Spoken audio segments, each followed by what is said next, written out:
میرے محترم بزرگوں اور عزیز ساتھیوں، اللہ تبارک و تعالی نے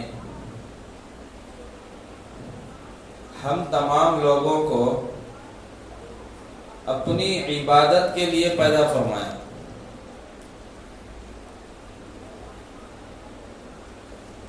عبادت کیا چیز ہے؟ عبادت لفظ بنتا ہے عبد سے، عین با دال۔ عبادت کے تین لفظ ہیں، عین با دال۔ عبد سے عبادت بنتی۔ عبد کا معنی آتا ہے غلام یا بندہ۔ غلام اور بندہ دونوں معنی عبد کے۔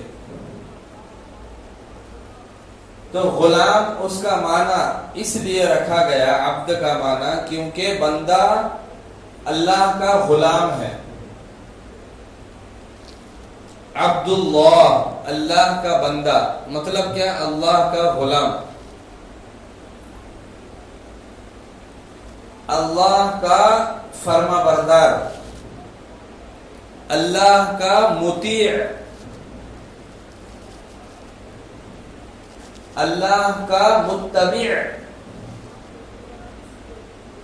یعنی ہماری زبان میں بولے تو اللہ بولے سر کا سننے والا، اسے بولتے بندہ، اسے بولتے عبد۔ غلام کیا کرتا؟ غلام کی اپنی کوئی مرضی چلتی؟ غلام اپنی مرضی سے کچھ کر سکتا، کچھ کھا سکتا، کچھ پی سکتا، کہیں جا سکتا، کہیں سے آ سکتا، کچھ خرید سکتا، کچھ بیچ سکتا، کچھ کر سکتا؟ غلام اپنی مرضی سے نہیں کر سکتا۔ ایک ہوتا نوکر، ایک ہوتا غلام، دونوں میں فرق ہے۔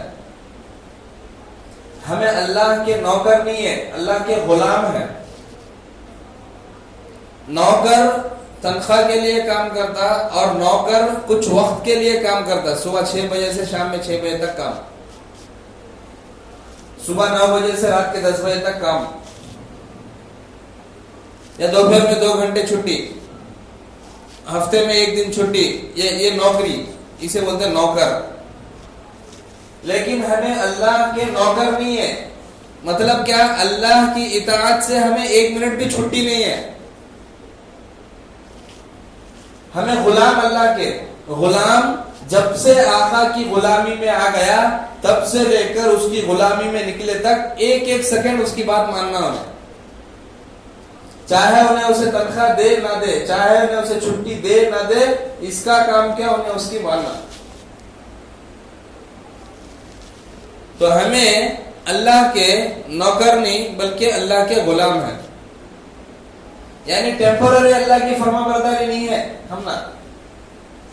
رمضان کا 1 مہینہ اللہ بلے سر کا سن لیے، نمازیں پڑھ لیے، روزے رکھ لیے، تھوڑا نیک کاما کر لیے، سچ بول لیے، یہ نوکری ہو گئی ہے، غلامی نہیں ہوئی ہے۔ جمعے میں 1 دن اللہ کی بات سن لیے، وار میں 1 دن، یہ نوکری ہوگی، غلامی نہیں ہے۔ ہمیں اللہ کے غلام ہیں، اور غلام اپنی 24 گھنٹے کی زندگی اپنے آقا کے قدموں میں رکھتا، اپنے آقا کے سپرد کرتا، اپنے آپ کو آقا کے حوالے کرتا، اسے بولتے غلام، اسے بولتے غلام۔ تو ہمیں اللہ کے غلام، انہیں کیا بولا وہ کرنا، دل چاہا تو بھی کرنا، دل نہیں چاہا تو بھی کرنا، دن میں بولا تو بھی کرنا، رات کے 12-3 بجے بولا، 12-1 بجے بولا تو بھی کرنا، آج بولا تو آجیج کرنا، صبح بولا تو سماج کرنا۔ غلام ہمیں 1 سیکنڈ بھی ہماری نہیں چلتی، 1 منٹ بھی ہماری مرضی نہیں چلا سکتے، ایک کام بھی اپنی مرضی سے نہیں کر سکتے۔ اگر کرے تو ہمیں اللہ کے بندے نہیں، پھر بندگی سے باہر کا کام کر رہے سر۔ بندہ بولتے جسے جو غلامی کرے اللہ کی۔ مسلمان کا مطلب کیا ہے؟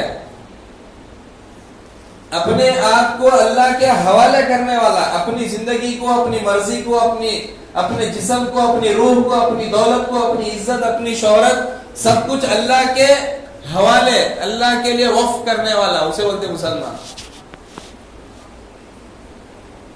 اچھا کرنا کیوں؟ یہ سب کئی کو کرنا؟ ہماری زندگی اللہ کی مرضی سے کیوں چلانا؟ کیونکہ یہ زندگی تو فی الحال بظاہر ہماری نظر میں ہماری دکھ رہی، لیکن اصل ایک زندگی آنے والی ہے موت کے بعد. وہ زندگی کی تیاری کے لیے اللہ نے ہمیں دنیا میں بھیجا، اس کے لیے ہے اللہ کی غلامی کرنا سب. اللہ تعالی بندوں سے اپنی غلامی کرارے، یعنی اللہ مالک ہے، آقا ہے، ہمیں اس کے غلام ہیں. اس کی غلامی ہمیں کرنے سے اللہ کا کچھ ذاتی فائدہ نہیں ہے. ہمیں اللہ کی غلامی کرے تو اللہ کی عزت بڑھ جاتی، ہمیں اللہ کی غلامی نہیں کرے تو اللہ کی عزت گھٹ جاتی. نعوذ باللہ، ایسا کچھ ہے کیا؟ ہمیں اللہ کی عزت نہیں کرے تو اللہ کی عزت گھٹ جاتی. اس کی عزت بلند ہے تا قیامت، قیامت کے بعد ہمیشہ کے لیے اس کی عزت بلند ہے. ہمارے عزت کرنے نہ کرنے سے اس کی عزت میں، اس کی شہرت میں، اس کی ربوبیت میں، اس کی خالقیت میں کوئی فرق نہیں پڑتا، کیونکہ انہیں سمجھ ہے، انہیں بے نیاز ہے، انہیں کسی کی ضرورت نہیں ہے اسے. پھر کرنا کیوں ہمیں اپنی زندگی اللہ کے حوالے کیوں کرنا، اپنی زندگی اللہ کی غلامی میں کیوں گزارنا، تاکہ آنے والی جو ہماری موت کے بعد کی زندگی ہے وہ زندگی ہماری صحیح ہو جائے، درست ہو جائے، وہ زندگی میں ہمیں کامیاب ہو جائے. اس وجہ سے یہ زندگی اللہ کی مرضی سے گزارنا. اتنا دوسرا کیا مسئلہ نہیں. چھوٹا سا مطالبہ اللہ کا، اے میرے بندے یہ 60-70 سال کی زندگی میرے مرضی سے چل، آنے والی ہمیشہ کی زندگی تیرے مرضی سے چل. بول رہا اللہ، سستا ہے نہیں سودا. 60-70 سال زندگی میرے مرضی سے چل. میں بولے سر کا سن، موت کے بعد ہمیشہ کی کروڑوں سال کی زندگی تیری مرضی، جب میری نہیں تیری مرضی. کتنا سستا سودا. 60-70 سال کی زندگی کے بدلے اللہ 60-70 سال ہی نہیں دے رہا ہم نا، یا اس سے ڈبل ٹریبل. بھائی تو یہ 60 سال جی لے، اس کے بعد 180 سال تجھے دے دوں اپنی مرضی سے، پھر اس کے بعد پھر میری مرضی چل. ایسا نہیں. ایک بار یہ چھوٹا سا مرحلہ زندگی کا پیدا ہونے سے لے کے مرنے تک تو میری مرضی سے گزار لے، میری رضا پہ راضی ہو جا، میرے نبی کی رضا پہ راضی ہو جا، میرے حبیب کی سنتوں پہ راضی ہو جا. اس کے بعد ہمیشہ کی زندگی تیری ہی بول رہا تھا. بس اتنا چلنا کا ہونا، دوسرا کیا بھی نہیں ہونا. لیکن اتنا سستا سودا، وہ بھی 60-70 سال کی زندگی، ایسا بولنے کو اصل زندگی کس کی کتنی ہے معلوم نہیں. کوئی 10 سال میں چلے جا رہا ہے، کوئی 20 سال میں، کوئی 25 میں، کوئی 30 میں، کوئی 50 میں. 10 سال بھی اگر کوئی جیا یا 20 سال بھی کوئی اگر جیا تو صرف 20 سال اگر اللہ کی فرما برداری کر کے چلے گیا تو قیامت کے دن کروڑوں سال کی زندگی اس کی مرضی کے مطابق گزر گئی. 20 سال کے بدلے کروڑوں سال مرضی مل رہی تو یہ کوئی گھاٹے کا سودا کیا؟ یہ کوئی نقصان کی بات کیا؟ اس لیے اللہ نے ہم نہ تم نہ پیدا کرایا. اللہ نے ہمیں اور تمہیں اس لیے پیدا کیا تاکہ ہم اپنی اس ٹیمپورری زندگی کو، اس کیا بولتے ہیں یہ مختصر زندگی کو ہمیں اپنی مرضی سے نہیں بلکہ اللہ کی مرضی سے گزارے، اور آنے والی پرماننٹ زندگی اور لانگ لائف زندگی، اینڈ نہیں اس کا، انفینٹ زندگی، وہ زندگی کو اللہ ہماری مرضی سے گزارنے دیتا. اسی کی خبر دینے کے واسطے سارے نبیاں دنیا میں آتے تھے. سارے نبیاں دنیا میں جو بھی آئے اس وقت سے چاہیے کہ مرنے کے بعد تمہارے سامنے یہ مرحلے ہیں، اس کی تیاری کرو. دوسرا کیا بھی نہیں ان کا مقصد، دوسرا ان کو کیا بھی ہونا چاہیے تھا، کیونکہ خود حضور صلی اللہ علیہ وسلم کو اللہ بولا، حضور صلی اللہ علیہ وسلم خود بولے کہ میں تم سے روزی کا مطالبہ نہیں کرتا، میں جو یہ دین کا کام کر رہا ہوں اس کے ذریعے میں کوئی بدلہ طلب نہیں کرتا تمہارے سے.